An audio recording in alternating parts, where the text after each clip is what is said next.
भाई हमको समझ में नहीं आता कि आप साथ भी रहिएगा, सवाल भी उठाइएगा।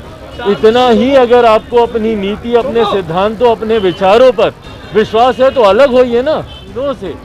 और संभवतः कितने सालों से ये तो वो हैं जो कि बाहर बचकर आई हैं, जो अपनी बातों को बता सकती हैं, पर संभवतः कितने सालों से।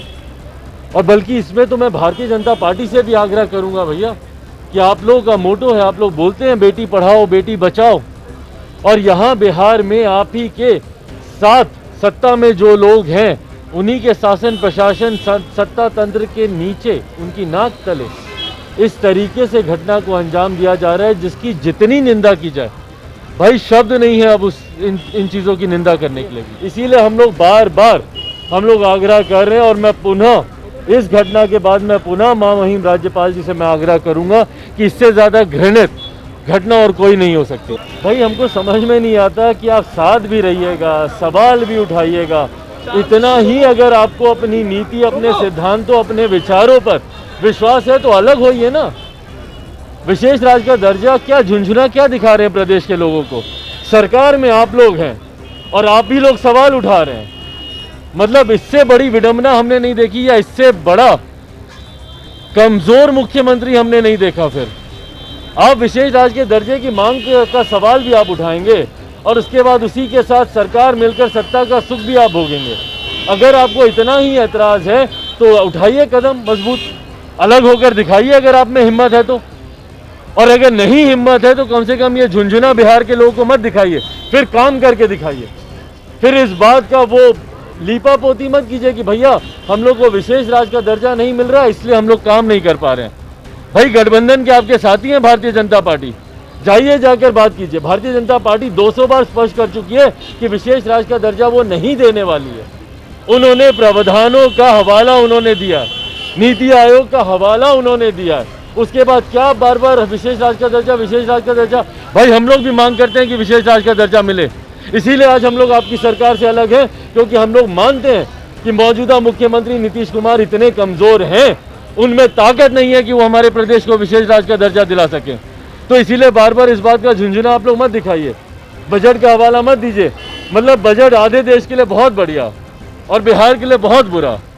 मतलब किस तरीके की बात करते हैं जनता दल यूनाइटेड के लोग, हमको समझ में नहीं आता कि आधे देश के लिए बजट बढ़िया हो जाएगा और आपके प्रदेश के लिए बजट खराब हो जाएगा। या तो बजट बोले कि खराब है पर हिम्मत नहीं है, क्यों? क्योंकि आप गठबंधन में हैं। पर वहीं आपको अपने राज्य में, अपने प्रदेश के लोगों को, बिहार के लोगों को आपको झुंझुना भी देना है, तो आप बताएंगे कि नहीं भैया यहाँ पर विशेष राज्य का दर्जा नहीं मिला तो बिहार के लिए बजट ठीक नहीं है। हकीकत है कि मुख्यमंत्री अब इतने कमज़ोर हो चुके हैं कि उनके बस का कुछ नहीं है।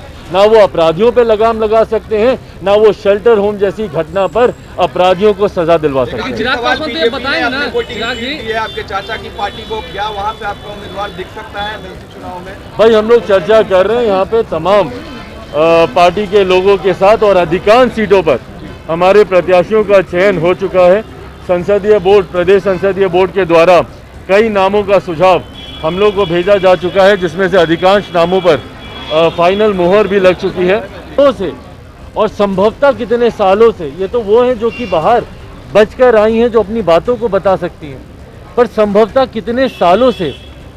और बल्कि इसमें तो मैं भारतीय जनता पार्टी से भी आग्रह करूंगा भैया कि आप लोगों का मोटो है, आप लोग बोलते हैं बेटी पढ़ाओ बेटी बचाओ, और यहाँ बिहार में आप ही के साथ सत्ता में जो लोग हैं उन्हीं के शासन प्रशासन सत्ता तंत्र के नीचे उनकी नाक तले इस तरीके से घटना को अंजाम दिया जा रहा है, जिसकी जितनी निंदा की जाए भाई शब्द नहीं है अब इन चीज़ों की निंदा करने के लिए भी। और बार बार मैं ये बोलता हूँ कि इससे मेरे प्रदेश की छवि राष्ट्रीय स्तर पर, अंतर्राष्ट्रीय स्तर पर किस तरीके की छवि मुख्यमंत्री नीतीश कुमार बनाना चाहते हैं कि जहाँ एक तरफ आप महिलाओं को रोता बिलखता छोड़ते हैं जहरीली शराब से, उनके घर में उनके पति, उनके भाई, उनके बच्चों की मौत की वजह से, और दूसरी तरफ बच्चियां यहाँ पे रो रही हैं, बिलख रही हैं क्योंकि उनके साथ इतना दुष्कर्म हो रहा है, वो भी दिन दहाड़े। आपकी जानकारी, शासन प्रशासन की जानकारी के बावजूद इस तरीके के काम यहाँ पर हो रहे हैं। मुजफ्फरपुर शेल्टर होम की घटना से क्या अंजाम लिया आपने?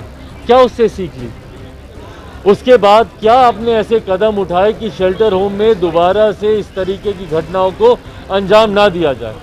जहरीली शराब के बाद भी मुख्यमंत्री हर एक जगह खामोश रहते हैं, उनके गृह जिला तक में कांड हो गया, पर उसके बाद भी मुख्यमंत्री ने कोई ऐसा कदम उठाना ज़रूरी नहीं समझा कि भैया उसके बाद दोबारा ऐसी किसी घटना की पुनरावृत्ति ना हो। परिणाम स्वरूप उसके बाद छपरा में इसी तरीके की घटना घटी, बक्सर में इसी तरीके की घटना घटी, और मुजफ्फरपुर शेल्टर होम के बाद आपने कोई ऐसी कार्रवाई नहीं की, जिसका परिणाम है कि आज पटना में, शहरी इलाके में, पटना में जहाँ पे पूरी सरकार रहती है, वहाँ पे शेल्टर होम में इस तरीके की घटना घट रही है। इसीलिए हम लोग बार बार आग्रह कर रहे हैं, और मैं पुनः इस घटना के बाद मैं पुनः महामहिम राज्यपाल जी से मैं आग्रह करूंगा कि इससे ज़्यादा घृणित घटना और कोई नहीं हो सकती।